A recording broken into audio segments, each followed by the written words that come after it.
Yo, what's up, YouTube Nation? This is Alex, and we are on the Alexander Fitness Channel, better known as the Alexander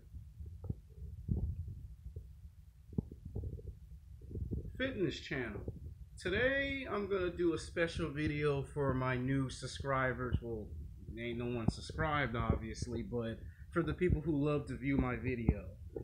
Now, those videos that I was posting for like 3 months were videos to give you a nice inside look on what it is I do when I go to the gym and work out. Yes, I work out at Planet Fitness, and I know a lot of people talk about, that gym don't want you to reach your goals, but I'll make a future video on what gyms are good, what gyms are bad, and why people bitch and complain about the gym membership package and all this other stuff, things of that nature, in a future video. But today's video is going to be called part 1 of proteins versus steroids.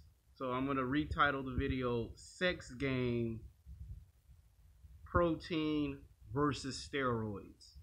Now, the reason why I'm making this video is because a YouTuber whose real name is Zach Deloney, a friend of mine, I've been friends with him for about 12 years, and he made a very good, compelling argument here on YouTube when he talked about why does athletes take performance enhancement drugs. But I felt that even though he made a great, compelling argument, I felt that some stuff was, I don't want to say it wasn't good and it wasn't bad. I want to say he was trying his hardest, but sometimes when you make videos, it doesn't get received in a positive light. And I want to add my share of what I think, on why do I think athletes take performance enhancement drugs. Now, back in the late 1950s, early 1960s, during the days of the Olympics, there was a lot of drugs that were banned from Olympic sports. Powder protein, all the powder proteins that we see today in the 21st century. Back in those days, if they saw you taking something that was 10 grams or 15 grams of protein, they didn't really complain.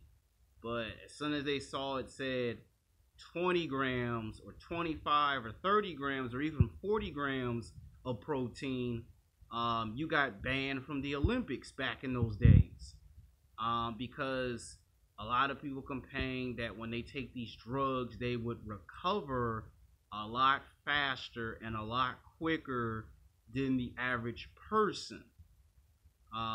And proteins that we know today, like Muscle Tech, Central Tech, EAEs, just to give you a few brand names, Muscle Milk, I'm sure everybody knows Muscle Milk. All of these powder protein supplements is to help recover, build the muscle. So let's say you do instead of a 1-hour workout, you do a 2 to 3 hour workout, and you're trying to bench press or leg squat or deadlift 200 pounds, 300 pounds, or in some extreme cases, anywhere between 400 to 450 pounds. I mean, you try to bench press, leg squat on the leg press, or deadlift it. Now, the reason why a lot of athletes are taking performance enhancement drugs is to enhance their athletic ability and their physical performance. Whether you may play professional basketball, football, baseball, whether it may be tennis, whether it may be, boxing, mixed martial arts, and I know professional wrestling is fake, but even in the world of professional wrestling / entertainment, you see that even those guys are on some drugs. And everyone wants to make that taking powder proteins and steroids is bad. Now, if you're just trying to take powder protein supplements to help build strong muscles, strong gains, that's okay. Protein is like the old saying, hardcore punk, bigger, stronger, faster. You know, it'll help you get big, it'll help you get strong, and it'll help you get fast. It'll help you recover from your workout. So whether you do a 1 hour workout, 2 hour workout, or a full blown 3 hours in the gym, powder protein is created and made and designed to help amino acids go to the blood flow and help you recover, because there's a lot of damaged muscle tissue in the body, and you need to have an 8 hour sleep to rebuild those muscles. It's like what happens when a car doesn't have water and it doesn't have gas. The car doesn't go very far, right? Well, your body is the same way as a car. It will not go very far without food and water. So they take the proper nourishment, you know, fruits, vegetables, eggs, milk, water, and they component all of that together, and, you know, take some sugar and some starches. Not too much sugar, not too much starch, but, you know, maybe 4 or 5%, and combine that together with some milk and some eggs, and you got protein. You can find protein in hamburger meat, chicken, fish. You can find proteins in milk. You can find protein in beans, burritos, rice. So there's different ways you can take in protein. You don't have to necessarily be obsessed with taking muscle milk or ESAs or Social Tech or Muscle Tech, because there's Social Tech, Nitro Tech, and then there's Muscle Tech. So I'm naming off popular protein brands that you've heard of before. And realistically, 9 times out of 10, the guys who are playing basketball, football, baseball, tennis, guys that are doing hockey, they take these performance enhancement drugs to get bigger, stronger, and faster with the ER. Now, a lot of men suffer from insecurity issues. A lot of men, when they were in high school or in college, they saw the jocks. They saw the basketball players, the football players, the baseball players at their respectable high school and colleges, and they were getting all of the beautiful, attractive women that were cheerleaders or on the dance team. And these guys found it very difficult to compete in a highly competitive environment. So when these guys got into college, they made a decision. Do I want to always be number 5, number 6, number 7, number 8, number 9, or number 10 in the race? Or could I be number 4, number 3, or number 2 in the race if I take the drugs? So a lot of guys got tired of doing things the correct way, the right way, and decided, why not take some shortcuts? Now, athletes who play in professional basketball, football, and baseball, tennis, hockey, track and field, those guys have a lot of pressure on them to deliver big. When you are playing 12 games in the NFL, you gotta be able to I'm cooking a hamburger, by the way. You gotta be able to compete. You gotta be able to compete at a high competitive level in the NFL. You know, you got anywhere from 12 to like 13 games in NFL season. And then on top of that, you got to win all your games in your NFL conference.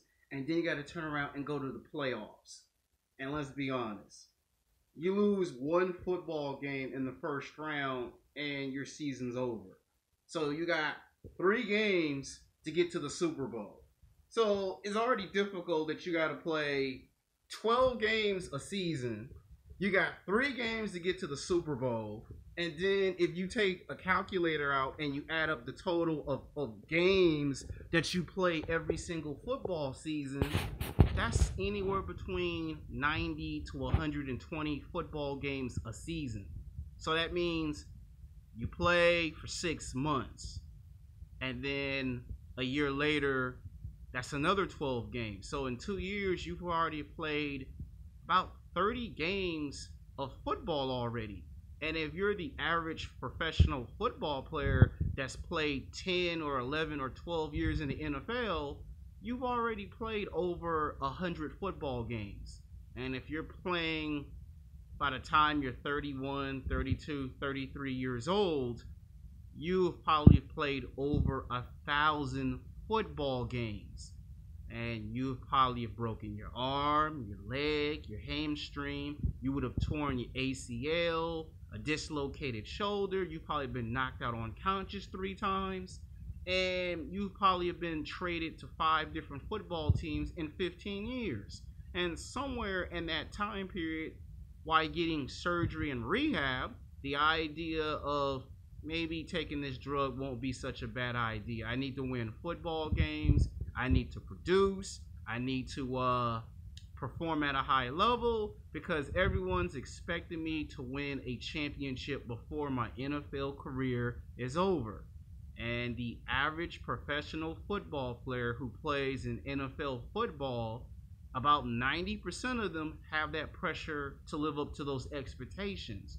You know, friends, family, fans, co-workers, staff, your coach, the owner, the whole world is actually watching you perform at a high competitive level. And as soon as you fall short, flat on your ass, the whole world goes, you're a loser, you failed us, you were supposed to be the best of the best of the best, and we don't want you to represent us no more. And then you get into a cold, deep, dark depression, and you turn to alcohol, you turn to drugs, you turn to talking to strippers and prostitutes. That's what happens when you fail in a championship game. And then when you start messing with drugs, here's where I think some people are hypocritical. It wasn't a problem as long as that football player on that football team won football games and took you to the playoffs and took you to the Super Bowl and you won a Super Bowl, and then you go back to the playoffs next year and you win 2 championships or 3 championships 2 years in a row or 3 years in a row, it's not a problem. Until you go, oh my God, he's dirty. I thought he was clean this whole entire time. And then the football player gets castrated because he cheated to win a championship trophy. Same thing in baseball. All these legendary great baseball players like Barry Bonds, what's that other guy that made a book called Juice? All those guys were struggling in their late 20s, early 30s to compete at a high level.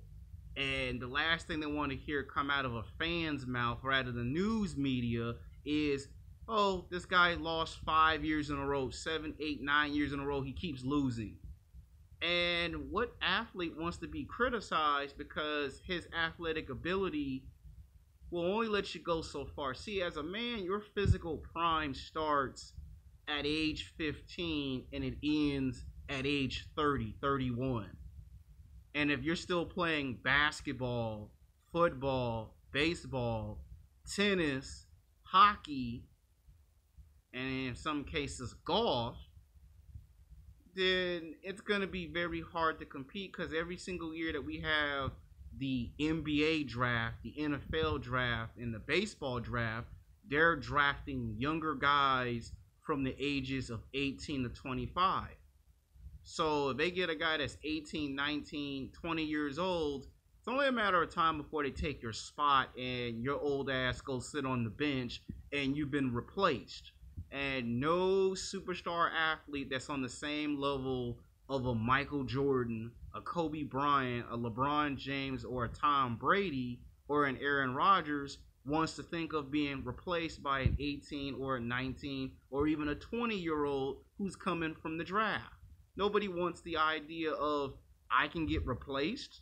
So it's either protein or steroids. Now, you start off taking protein so you can get big, strong, and fast. But protein has a limitation.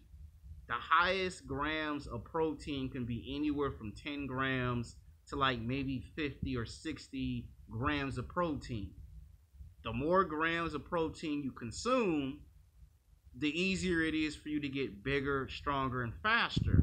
But then the minute you go to the store and you can't find what you're looking for, a lot of the proteins are made by pharmaceutical companies.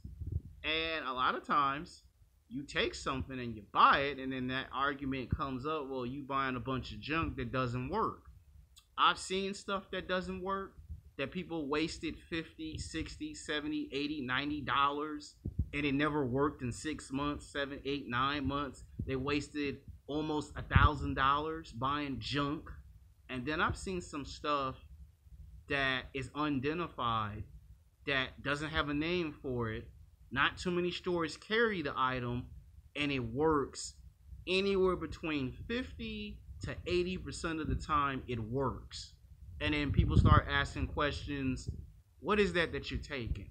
What is that you got right there? Can I find it at the store? Do I have to order it online? And a lot of times you hear a lot of guys go, shh, keep your mouth closed.